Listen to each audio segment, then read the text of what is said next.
If you want to drive more e-commerce revenue without increasing your ad spend, and you want the revenue today, not in a year, it's email and CRO. That's how you do it. Reconvert customers from long ago and turn existing site traffic into revenue.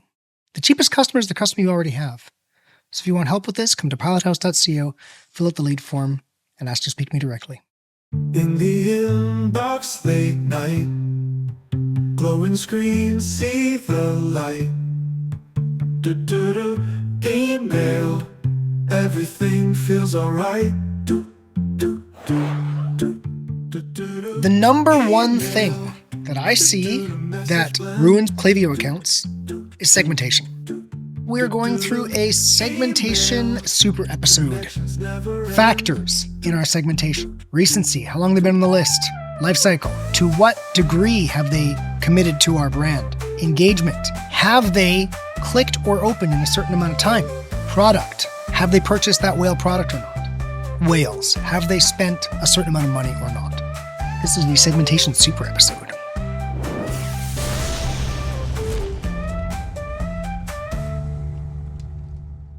It's the world's best email and retention podcast, and I'm your host, Jordan Gordon. We are a member of the DTC network of podcasts and the philosophical home of the Pilothouse email and customer retention team. If you want to make the sweet nectar of low-cost revenue a large part of your digital ecosystem, then follow us on your favorite podcast app today. This time, we're going through a Segmentation Super episode. I have done episodes like this in past. They've always been popular, and every time it's a little bit different, and we're just trying to give you segmentation ideas to play with. So yeah, a couple of the concepts in here are repeats, but there's also some new stuff. So if you've been listening to the previous episodes, you want some new ideas, great episode to listen to. If you're just tuning in for the first time and have no idea what to do with segmentation, this is also a great place to get started, right? So first, let me just say that the number one thing that I see that ruins people's Klaviyo accounts is segmentation. Number one Klaviyo killer. Like if you want to completely destroy your email program, the fast way to do it is to start segmenting incorrect. It's to start pushing bad segmentation through Klaviyo. Now, if you think back, if you've been listening for a long time, in very early episodes, we talked about where the revenue comes from. The hierarchy, again, is primary source of revenue with email is inboxing. No surprise, if you don't inbox, you can't make the money.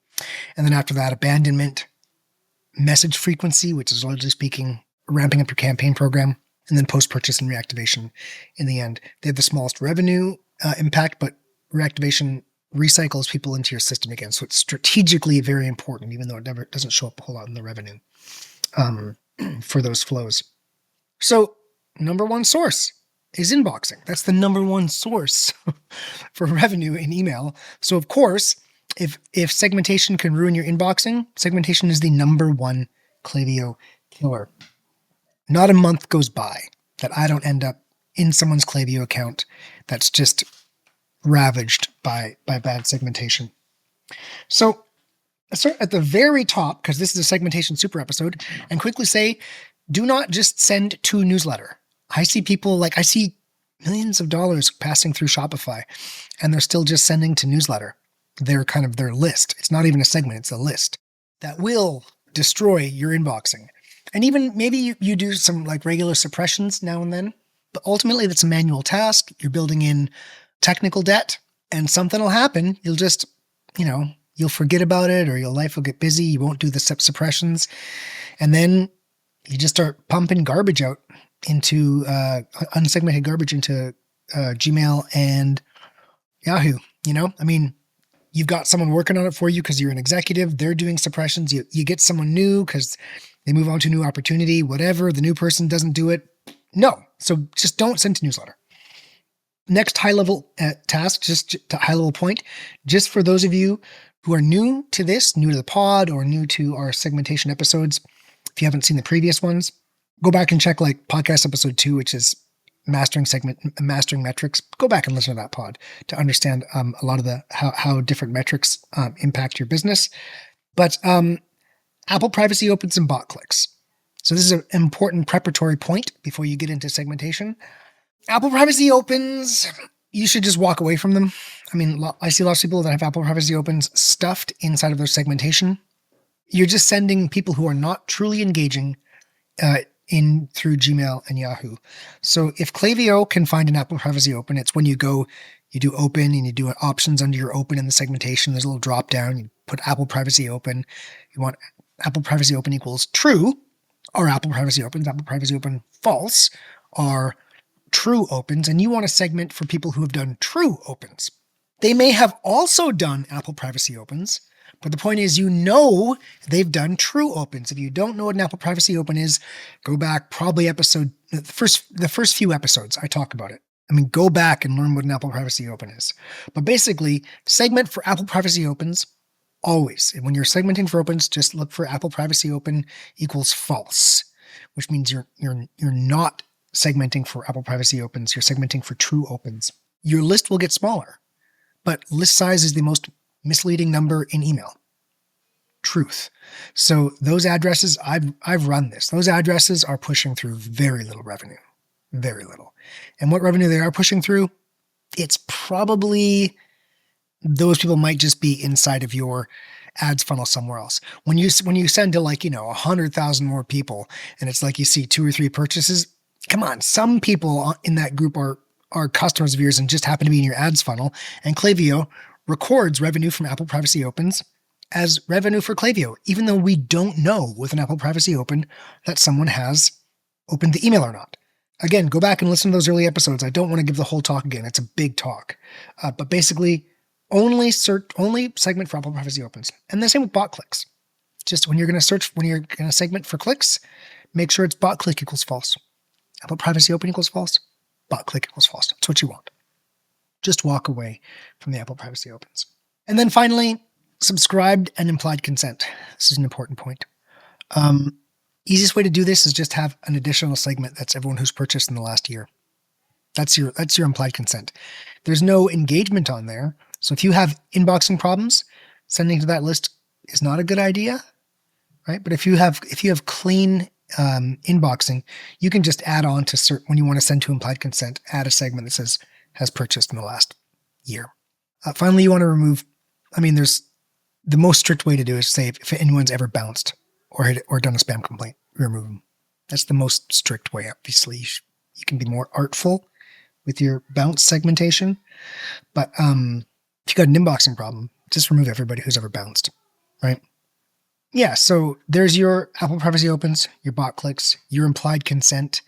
Other than your implied consent segment, every segment can receive email because has subscribed. Non-subscribers drive spam complaints, period. They also spend much less. So I would not make sending to non-subscribers a big part of your business. Implied consent, you can send to that list. Send to that list sometimes, but keep in mind, while you legally consent to your implied consent, they didn't subscribe. So they don't want a whole lot of messages from you. You'd send to your implied consent, you'd send your bangers, your quarterly launch and your quarterly sale, right? That's what you send to implied consent. Everybody else is subscribed. All right. So let's get a layer deeper. Okay. We've got the introductory stuff, which is don't send a newsletter, Apple Privacy Open, bot click, what to do with subscribes, what to do with implied consent. So let's talk about some important factors about segmentation, and then we'll get in and we'll make some real segments. We'll make a few cool segments. Okay. So first of all, there's something called bracketing. I call it bracketing. I don't know what anybody else calls it. Probably not another name for it. Bracketing is sending multiple overlapping or mutually exclusive, fully exhaustive segments in one email. You can send more than one segment on an email, and you want to be doing that all the time. You want to be understanding what's happening inside your audience. So let me give you an example of overlapping bracketing. Let's say you want to figure out what recency to send to. Well, you'd create like a recency 60, a recency 120, a recency 180, and you'd send all 3 of those. And it's like one of those little Russian dolls where the $1 is inside the other doll. The 60 fits inside the 120. The 120 fits inside the 180. And you can look at how those segments perform on click rate and open rate, and pick the right. That's how you find the right engagement window, right? Technically, you must do that separately for every single engagement data point. We'll go through the engagement data points in a second. But technically, every single engagement data point, you must do that separately for. And what you're looking for is a balance between click-through rate. Like you want to have a good click-through rate. You need to have a good open rate, of course, which just indicates that it's inboxing at all. But after that, it's a balance between click-through rate and clicks. Okay, you can keep driving your click-through rate down, which is engagement. Gmail and Yahoo want to see high engagement. You can keep driving your click-through rate down. You'll always get more clicks as you send to more people. But then you reach a point where your engagement's too low and you're actually sending a negative signal to Gmail. So you got to shrink the size, which will bring the click-through rate up, but will bring the clicks down. Because that's the kind of seesaw balance you're looking for as you test your different engagement data points to see what the right recency is. So that would be overlapping bracketing, where you say you send to 60, you send to 120, you send to 180, and you look to see where your engagement is. Mutually exclusive bracketing. This would be where you go, okay, has done in 60 in one segment, and then the next segment you say has done in 120 and has not done in the last 60. And then you're going to see your 60 and your between 61 and 120 separately. If you look back at the episode where I'm in front of the lake in front of my sister's house, the reason you do this is you say, do anyone who has opened or clicked in the last, say, 60 days, and that would be actually all opens, all clicks. Don't pull out the Apple privacy stuff in this one case. All opens, all clicks in the last 60. And everybody gets pulled into that. And then you say, okay, now show me people who have opened or clicked in the last 120 and have not opened and have not clicked in the last 60. And you're going to see the open rate of this. And then you do it for excluding Apple privacy opens and bot clicks in the second one. And you're going to see what's the click-through rate and open rate of people, just the bracket after 60 days. So this bracketing is a way for you to understand what your segmentation is doing. Okay, what are some of the factors that we just talked about recency. What are some of the factors that you put into your segments? Well, recency. It's the most common and most important. Recency is huge. It makes a big difference for inboxing in Gmail and Yahoo. Is when was the last time that they engaged with email, which would be a click or an open? How long has it been since they last engaged? And generally speaking, clicks are more powerful, not because Gmail and Yahoo regard clicks higher, but because if someone's clicked in the past, there's a much higher chance that they will open again in future than if they've just opened in past. Basically, clicks are like super metrics. But recency, when was the last time they did something? Lifecycle, have they never purchased? Have they purchased once? Have they purchased a bunch of times, or some other information about them, making a larger commitment to your business? And lifecycle could include stale, right? They purchased, but it's been a long time since they purchased. So these are different kinds of things that you could build into your segmentation. Engagement. So engagement, when we talk about recency, there are two different concepts in recency. One is how long have they been on your list? And one is how long has it been since they engaged? So let me give you an example. We're going to talk through 4 different data points in an example here. We're going to talk about subscribe, purchase, click, open. Okay? Subscribe and purchase. Those are a life cycle recency. Subscribe, when did they get on your list? Purchase, when did they become a customer? That's a life cycle signal, and those aren't email metrics. So Gmail and Yahoo don't know about those and don't care about them. And then there's engagement recency, which is when was the last time they opened? When was the last time they clicked? Okay? So under engagement, there is recency, and there's also frequency. How often have they clicked? How often have they opened? Those make a difference, but they're not as important as recency. So if you take recency, life cycle, and engagement, which I just went through, these are the 3 that we focus on the most. If you had to do something with those, I would do, recency would be when was the last time they subscribed to list or purchased, right? Life cycle, I would do at least prospect and buyer, right? Have they purchased ever 0 times, or have they purchased 1 or more times? And engagement, we would do, have they clicked or opened, in the last 90 days? Super common, right? We're going to get more sophisticated than that. But just so you understand what this recency, what this life cycle, and what this engagement are, right? The recency would be how long have they been on your list, or when was the last time they purchased? Life cycle would be what level of purchase have they got? Prospect, buyer, and then maybe super buyer, right? We'll talk about, some whales, right? And then engagement is, have they clicked or opened in the last, say 90 days or not? You can have unengaged, which would mean we talked about that in the bracketing. You can have, they have clicked or opened in the last, 120, 180, but they have not in the last 60. That would be an unengaged user, but you could still email them, right? You wouldn't want to email someone who hasn't clicked or opened in 3 years with a campaign. You wouldn't want to send a campaign to that person. So you'd have like engaged, unengaged, and unmailable. Okay, product is a big one. Product segmentation. So this makes sense for men and women. Someone has bought a female garment, they're likely to buy more female garments, right? Also makes sense if you've got like a superhero product, like you sell a roof rack for the top of a truck, right? And then you also sell some other stuff, like this kind of beer chair with a mega awesome cup holder. You know what I mean? So okay, have they bought the super roof rack or not? Is another kind of interesting thing that you can address with your segmentation. And then finally, whales, which are, has spent more or less than $1,000 or more or less than $500, right? Those are factors in our segmentation. Recency, how long they've been on the list, right? Life cycle, to what degree have they committed to our brand?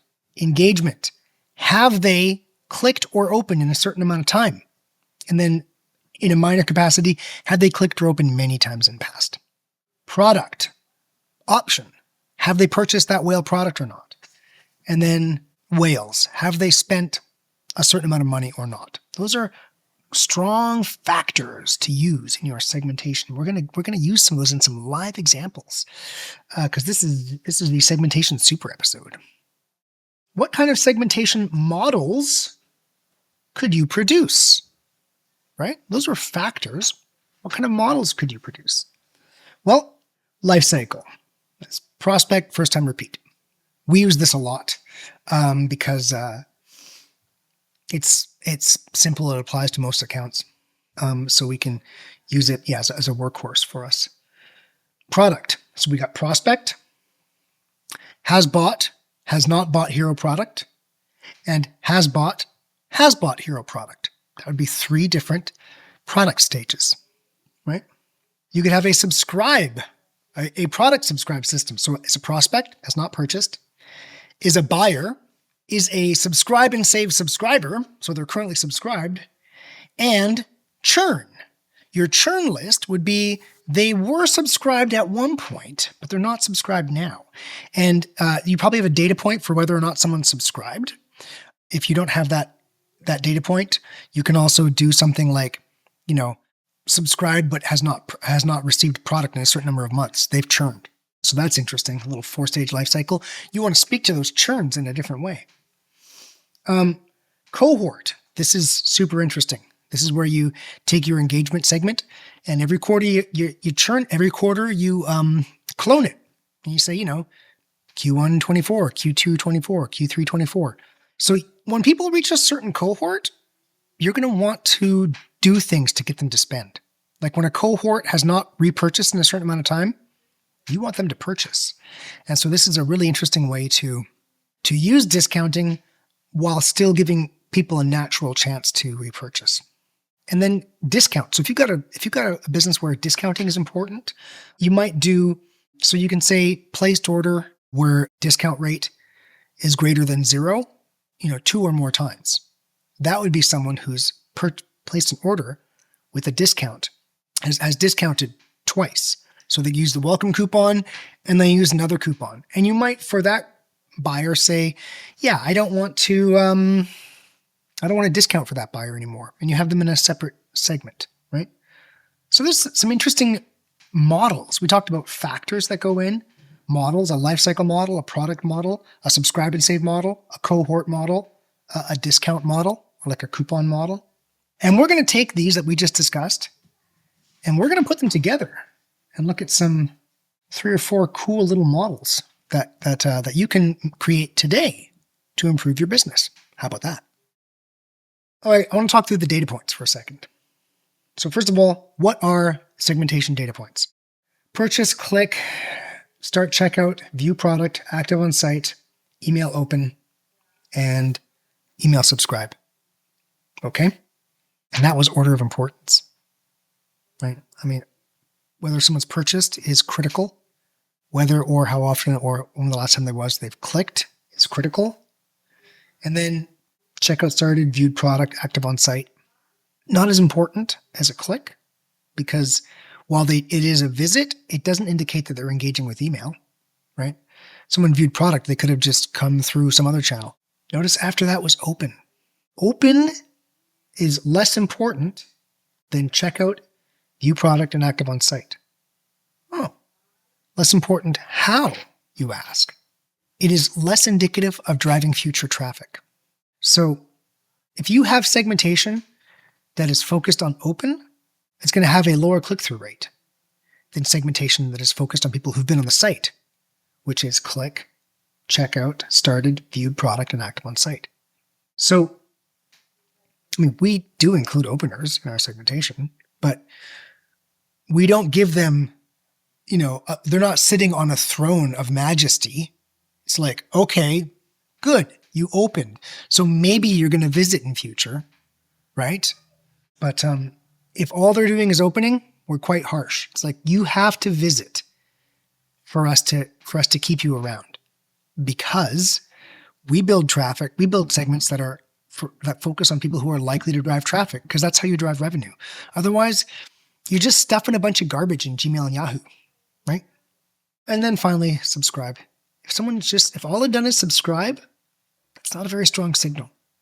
If they've subscribed, they must open at least quickly after that subscribe, or you should kick them out of your segmentation, because I'll tell you this for certain. Gmail and Yahoo know if you are emailing an address that has never clicked or opened. They know, and they treat it very harshly. Okay? That was fun. We're going to go through and create 4 interesting segmentation models that you can use today to improve your business. And then we'll do a little quick thing on SMS segmentation. So first, recall earlier that we talked about 2 different sets that you might apply recency to. The list recency, when was the last time they subscribed? Like how long have they been on the list? And purchase recently, when was the last time they subscribed? Those are life cycle recency, okay? And then we've got the engagement recency, which is have they subscribed? When was the last time they clicked? When was the last time they opened? Okay? So life cycle recency, when was the last time they subscribed or purchased? Engagement recency, when was the last time they clicked or opened? Okay? And then there's all those other data points that we discussed, which are important too, but I'm going to create something simple that you can give a try today, and you can do some more testing and learning to figure out how those other data points, how they fit into your segmentation. Okay? So let's do the first one. Absolute most simple.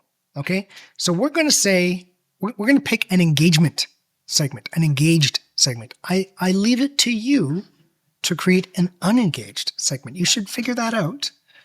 And remember, you would use the mutually exclusive bracketing that we described earlier, right? Where it's like, okay, did they do it in 60 days? Awesome, they're engaged. Did they do it in 120 days and not in 60 days? Okay, then they're unengaged, right? For instance. But let's just make an engaged segment. Have they purchased in the last 180? Have they clicked in the last 90? Have they opened in the last 60? Have they subscribed in the last 30? 180, 90, 60, 30. Right? By the way, are those the right timeframes for your business? I don't know. In fact, it's pretty safe. I'm not going to give you something that's going to blow you up. So possible that you can use wider windows than that for sure. But you would do the overlapping bracketing that we described earlier to determine what the actual timeframes are for each of those. You must do each one separately and look for the balance between click rate and clicks. So you make that segment with those 4. And of course, you're going to say has subscribed. Person can receive email because they have subscribed.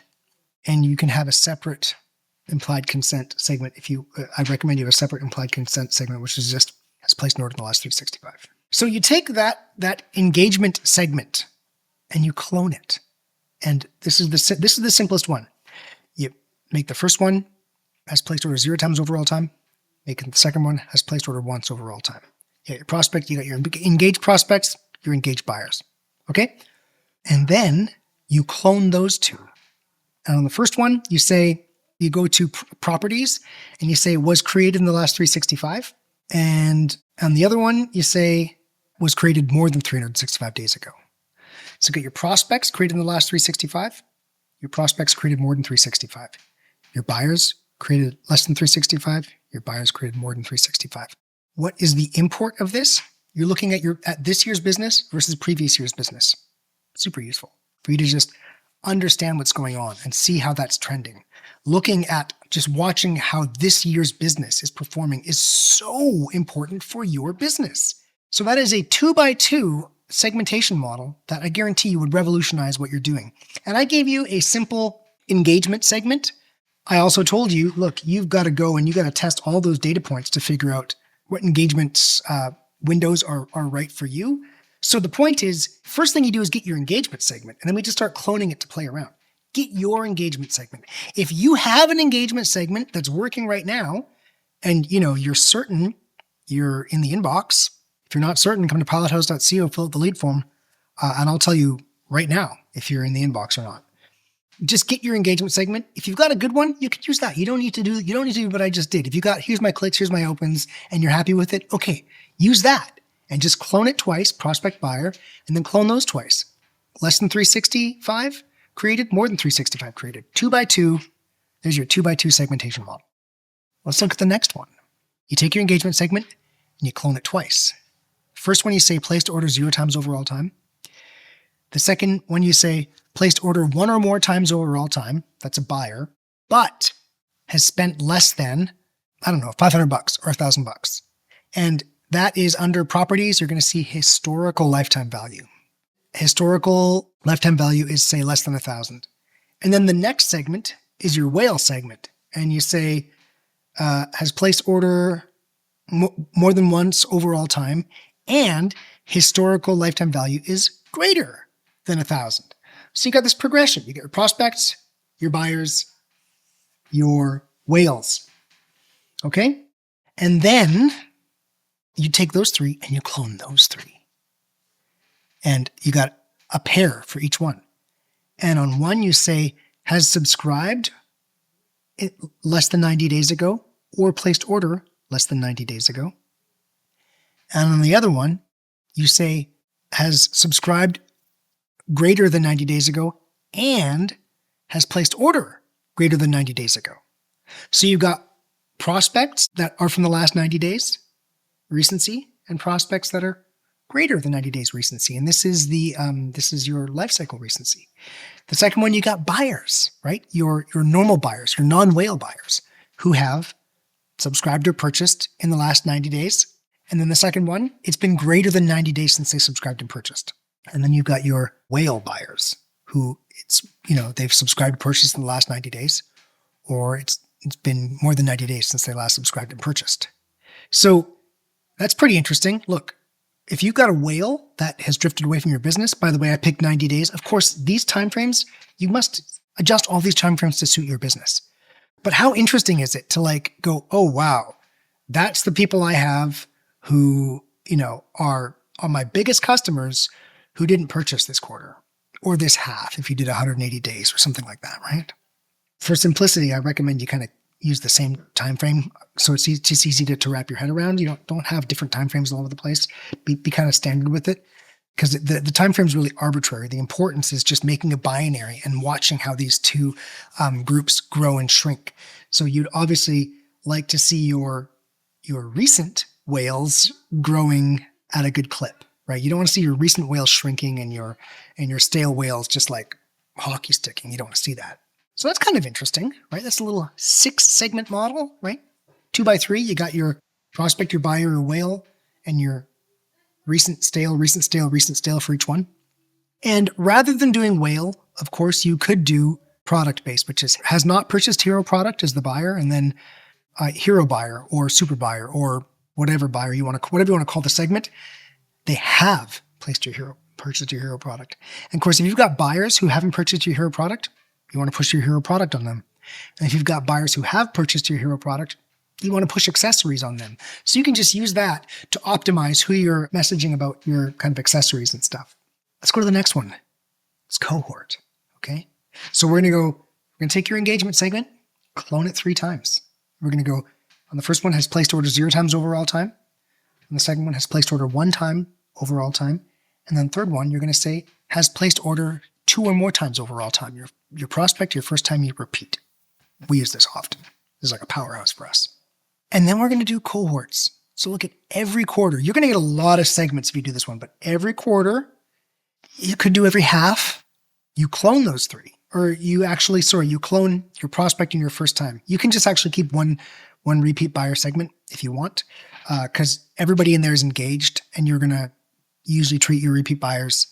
Trust me. So every quarter, you clone your prospect and your first time buyer. And you say, prospects Q1 24, prospects Q2 24, prospects Q3 24, first time buyers Q1 24, first time buyers Q2 24, first time buyers Q3 24. And then you got your repeat buyers. Repeat buyer group, that's your engaged repeat buyers. They've done remember we did purchase 180, click 90, subscribe, open 60, subscribe 30. So that would be repeat buyers who fit those engagement rules. Well, if you got prospects who've made it to 2 quarters and they haven't purchased, but they're still engaged, you might want to just dump the heaviest coupon you got on them. Just give your product away, right?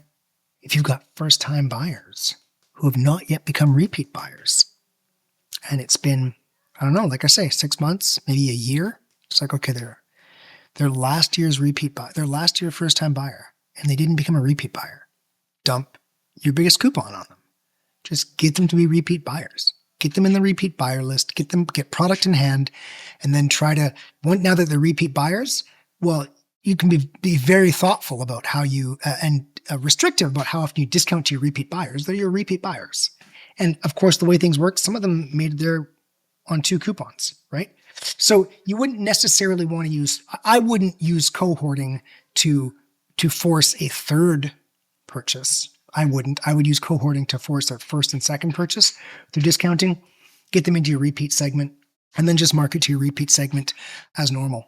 Also, when we think about this life cycle that's got prospect, buyer, whale, prospect, buyer, product, subscriber, which we also discussed. So it's like your prospect, your buyer, whale, prospect, buyer, non-hero product, hero product, prospect, first-time buyer, repeat buyer. You've got this third segment that's always like, shows that they've made a real commitment to your business. That third segment, you got to be thoughtful about how you market to that segment. Like look at your whales, people who spent like $1,000. Do you want to be emailing them 5 times a week? Probably not. Would you want for your prospects and your first-time buyers, for your prospects and your non-whale buyers, would you want to hammer them and just keep on hammering them until they reach your coveted status? Yeah, sure. It's like, look, you're on the list. I'm trying to make money from you. So it's like, look, purchase or feel free to unsubscribe.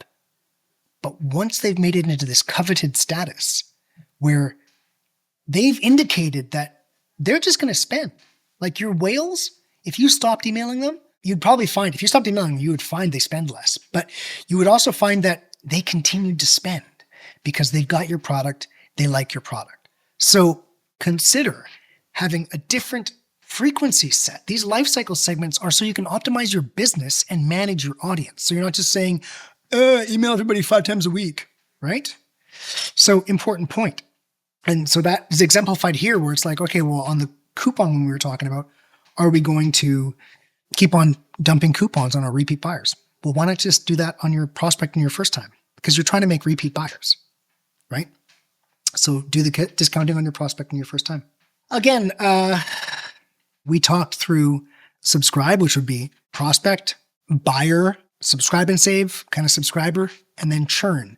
And for this one, I would actually do the exact same thing we did on the first one, which is clone those 4, and then one is created less than 365 days ago, and the pair is created greater than 365 days ago, because that is going to let you know, like, I mean, someone who's churned and they're more than their last year's business is like, I don't know what strategy you want to use for those, but that's different from someone who just churned.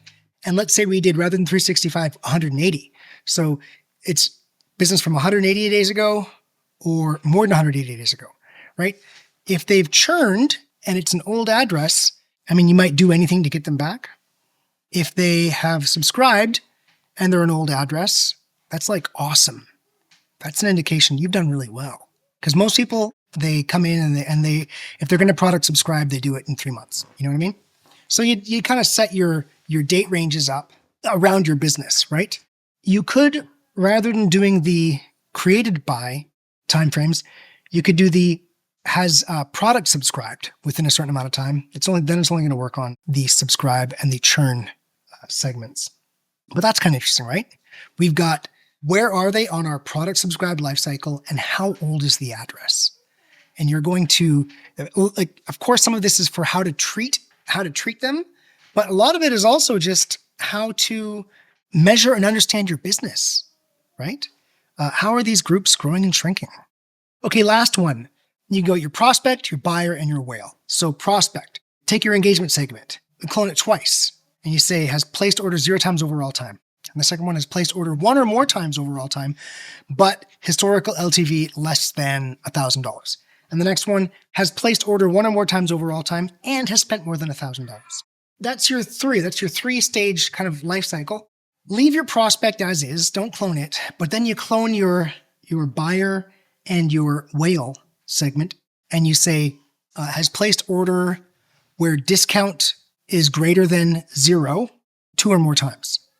And that's going to get people who have gotten 2 discounts, which would be your welcome coupon and another discount, right? So they've discounted twice. Also, if you wanted to not include your welcome coupon, you could say, if your welcome coupon's 10%, the discount's in dollars. So you'd have to either have your discount be a $1 discount or figure out what the average discount is. It's a little bit messy. I mean, you can figure it out. If you wanted to exclude your welcome coupon, bottom line, you could figure it out in a way that it's largely excluded. But for sure, if you just did 2 or more times, it's going to do your people who got your welcome coupon and another discount. Point being, those people have been discounted twice. And so you might not want to discount them again. These ones were the one that was cohort based. You cloned your prospect, you cloned your first time buyer, and you didn't clone your repeat. You're trying to get people in repeat. On this one, you cloned your whale, you cloned your buyer, and you didn't clone your prospect because prospects obviously haven't used a discount. And so this way you can market to your prospect, your buyer, and your whale, move people towards being whales, while making sure that you don't over discount, because you can simply not include the people who've already discounted twice, right? And then last, we'll just do an SMS one. I talked about this a week or so ago, maybe a couple weeks ago, or a couple months ago, sorry. But take your SMS list and you segment 60, 120, and 365 days of recency. You send bracketing, so you send all 3. Look at the click-through rate for all 3. Multiply the send size by your cost per message, 5 cents, 7 cents, 8 cents, 10 cents, whatever it is. And you're going to get a cost per click for each of those. And you use that to optimize. So, for instance, if your cost per click on the 60 days is 1/4 of the cost per click on the 365, you can send 3 times as many of those. And you'll probably end up with more clicks if you optimize it that way, because you probably got a better click rate on the 60 day than the 365, right? That's using math. That's pretty smart stuff. That's this episode. This was just a ton of cool segmentation ideas. I've run episodes like this before. This was probably the most detailed. If I could pick any one thing that you really should go back and study, It's my very early episodes where I explain very clearly what Apple Privacy Opens are and what open rates are in Klaviyo, because it's misleading. You must understand what they are. I would go and learn that. But other than that, there's just some really cool ideas in here. And I hope you use some of them to do more exciting things with your segmentation in 2026. Okay, entrepreneurs, executives, spammers, and webmasters, have fun spamming. In the inbox late night, glowing screens see the light. Email, everything feels alright.